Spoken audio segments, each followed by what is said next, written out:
High বন্ধুরা, আজকে তোমাদের সাথে আমার একটা ছোট্ট মানুষের আলাপ করাবো। সত্যি সে কি ডায়েট প্ল্যান ফলো করেছে? এটা আমাকে অনেকেই প্রশ্ন করেছিল যখন ফেসবুকে আমি ওর ছবি দিয়েছিলাম।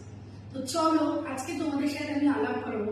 আমার খুব প্রিয়, আমার মানে বলতে পারো আয়ুষ্নাথ হচ্ছে আমার ছেলের মতনই, যদিও আমার ক্লায়েন্ট কিন্তু আমাকে কি মিষ্টি করে আন্টি বলে ডাকে।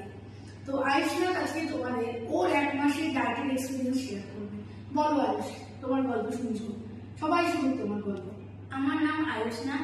আমি ঠিক 1 মাস আগে আন্টির কাছে এসেছিলাম। তো তখন আমি খুবই মোটা ছিলাম।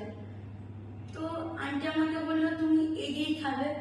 তো আমি তারপর বাড়ি যাওয়ার পরে মা আমাকে যেদিন থেকে শুরু করলো তারপর থেকে আমি এত এত খাবার দেখে আমি খুবই অবাক হয়ে গেলাম। তুই মাঝে মাঝে বলতিস যে আমি খেতে পাচ্ছি না আন্টি। বলো যে তুমি যে 1 মাস করছো বা তোমার বন্ধু বান্ধবরা বা কি বলছে তোমাকে নিয়ে? আমার বন্ধু বান্ধবরা আমাকে দেখে চিনতেই পারছে না যে আমি আয়ুষ না অন্য কেউ। আর এই যে আজকে যে জিন্সটা এই প্যান্টটা পরে এলি সেটা বল। এই জিন্স প্যান্টটা আমার ঠিক 1 বছর পুরনো। এখন আমার ঢিলে হচ্ছে, এটা আগে হতো না। এবং আমি সত্যি মানে থ্যাংক ইউ জানাবো আয়ুষের মা বাবাকে, কারণ সত্যি কথা বলতে আমাকে ভরসা করেছে।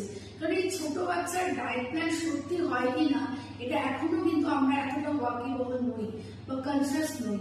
বাট সত্যি আয়ুষের বাবা মাকে আমি ধন্যবাদ জানাবো, যখন বাচ্চা একটু একটু করে অভ্যেস হয়ে যায়, অভিজ্ঞান হয়, ভরসা করেছে, আমাকে বিশ্বাস করেছে। থ্যাংক ইউ বলবো সর্বোপরি আয়ুষকে এবং আয়ুষের প্যারেন্টসকে। এবং তোমরাও যদি চাও তোমাদের ছোট বাচ্চাকে এরকম নিয়ে আসতে, ডায়েট প্ল্যান ফলো করতে, এবং বিশ্বাস করো ঘরোয়া খাবার এবং প্রচুর পরিমাণে খেয়েও কিন্তু বাচ্চারা নিজেদের সুস্থ রাখতে পারে, ভালো রাখতে পারে। বাচ্চারা যদি ওয়েট গেইন করে কখনো বাচ্চাকে কাট ডাউন করিও না, ডায়েটিশিয়ানের পরামর্শ নাও, প্রপার খাদ্য তালিকার মধ্যে বাচ্চাকে দিয়ে দাও। সবাই ভালো থাকো, সুস্থ থাকো।